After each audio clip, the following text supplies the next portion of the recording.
여름에 소나기가 내리면 떠오르는 이야기다. 아버지의 고향은 산속에 있는 시골 중의 시골이라 초등학교 때는 매년 여름방학마다 가족이 다같이 놀러가곤 했다. 그 후에는 잘 가지 않았지만 고등학교 수험을 앞둔 중학교 3학년 여름방학에 난 혼자 시골을 찾게 되었다. 온갖 유혹을 피해 아무것도 없는 한산한 시골에서 마음을 잡고 공부하라는 부모님의 뜻이었다. 할머니가 텃밭에서 기른 수박이랑 참외를 잔뜩이나 먹어가며 넓고 시원한 시골집에서 수험 공부에 매진하고 있었다. 그러던 어느 날 평소같이 산책을 나섰을 때였다. 경운기 한 대가 겨우 지나갈 폭에 논두렁이 계속 이어지고 그 사이사이로 집들이 흩어져 있다. 야트막한 산도 있고 시냇물도 흐르고 있고 그 주변을 산책하노라면 기분 전환하기 딱 좋았다. 그날은 갑자기 하늘이 어두워지고 차가운 바람이 불더니 부슬부슬 비가 내리기 시작했다. 소나기였다. 번개가 떨어지고 천둥 소리가 울리기 시작한다. 부디 쏟아지지만 말라고 빌면서 서둘러 돌아가고 있을 무렵 저 멀리 아득하게 먼 논두렁에서 두 사람이 앞뒤로 늘어서 걸어오는 것이 보였다. 순간 대단한 위화감이 느껴졌다. 그 두 사람은 도롱이 같은 걸 걸친 채 머리에는 사각 같은 삼각형 모자를 쓰고 있었다. 그리고 손에는 사람 키만한 지팡이를 쥐고 있는 것이다. 아무리 시골이라곤 해도 요즘 시대에서 사극에서나 볼 수 있는 그런 모습이었다. 난 다시 한번 자세히 그 사람들을 바라보려 했지만 거리도 꽤 있었던 데다가 희뿌연 물안개가 일어날 정도로 빗줄기가 거세져 아무리 애를 써도 잘 보이지 않았다. 왠지 무서워진 나는 전속력으로 달려 집으로 돌아왔다. 저녁밥을 먹으며 난 할머니와 할아버지에게 삿갓을 쓰고 도롱이를 걸친 사람을 봤다고 이야기를 했다. 두 분은 어쩐지 순간적으로 겁에 질린 얼굴을 하고 마주본 뒤 내게 물으셨다.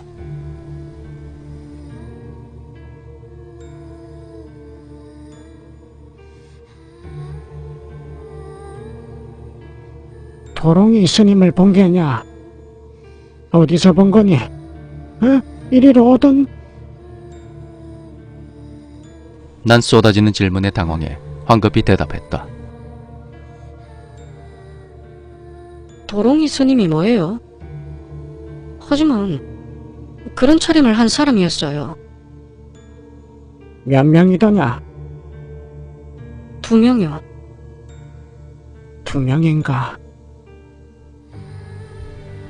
그렇게 한동안 침묵이 흐른 뒤 평소처럼 밭은 어떠냐는 둥, 밥이 맛있다는 둥 평범한 이야기를 이어졌다. 도롱이 스님인지 뭔지에 대한 이야기는 그대로 끝이었다. 나도 더 이상 신경 쓰지 않았다. 다음날 아침밥을 먹고 있는데 옆집 아저씨가 우리 집에 찾아왔다. 같은 마을 A씨가 세상을 떠났다는 것이었다. 할아버지와 할머니는 조금 놀란 듯 했다. 하지만 곧 초장치를 준비를 도와야겠다며 이런저런 이야기를 나누기 시작했다. 그러더니 할아버지가 내게 말을 했다. 아무래도 좀 바빠질 것 같구나. 너도 이쯤 하고 집으로 돌아가거라. 난 당황해서 대답했다. 네? 아직 온 지 일주일밖에 안 됐는데요. 전 그냥 혼자 있어도 괜찮아요. 하지만 할아버지는 더욱 진지한 얼굴로 말하는 것이었다. 그렇지만 시골 장례식은 정말 힘든 거란 말이다. 진짜 아무 신경도 못 써줄 거라고. 그리고 할머니는 곁에서 곤란 듯한 얼굴을 하고 있을 뿐이다. 그렇게 한동안 실랑이를 늘어놓고 있는 사이 또 옆집 아저씨가 찾아왔다. 이번에는 B씨가 세상을 떠났다는 것이었다. 할아버지는 아연 실색한 얼굴로 할머니를 돌아보았다. 이제는 할머니까지 당황해서는 소리쳤다. 빨리 돌아가라. 할아버지가 데려다 주실 거니까 어서 얼른 가.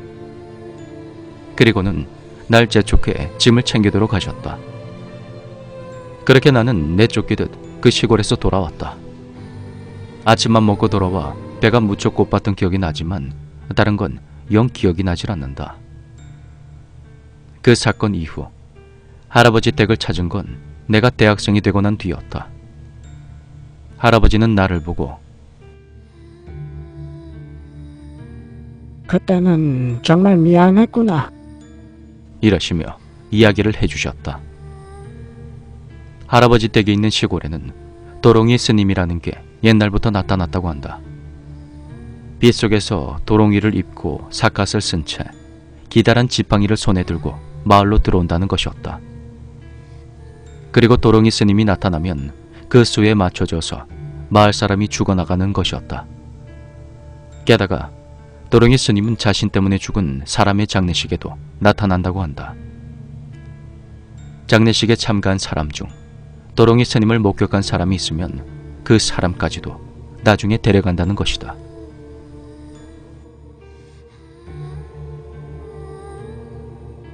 벌써 몇십 년도 더 된 이야기라. 처음 네가 도롱이 스님을 봤다고 했을 때 얼마나 놀랐는지 모르겠다. 넌 도롱이 스님 따위 알 리가 없으니까 이건 진짜가 틀림없다고 생각했지. 할아버지는 아련한 옛 추억을 떠올리듯 말을 이어갔다. 만약에 그때 네가 계속 있다가 혹시라도 도롱이 스님한테 들키기라도 했다면 그런 생각을 하니까 도저히 가만히 있을 수가 없어서 그렇게 억지로 돌려보냈던 게야. 아버지는 곁에서 묘하게 감개무량한 얼굴로 말했다. 어릴 적에 무서운 이야기로나 들었던 건데 실제로 봤다는 사람은 본 적이 없었어. 설마 그걸 네가 봤을 줄이야. 중학교 3학년 때 실제로 봤을 땐 뭔지 모를 위화감과 공포심이 느껴졌지만 할아버지와 아버지의 이야기를 들었더니 순간적으로 더욱 공포감이 밀려와 불쑥 주저앉았던 기억이 난다.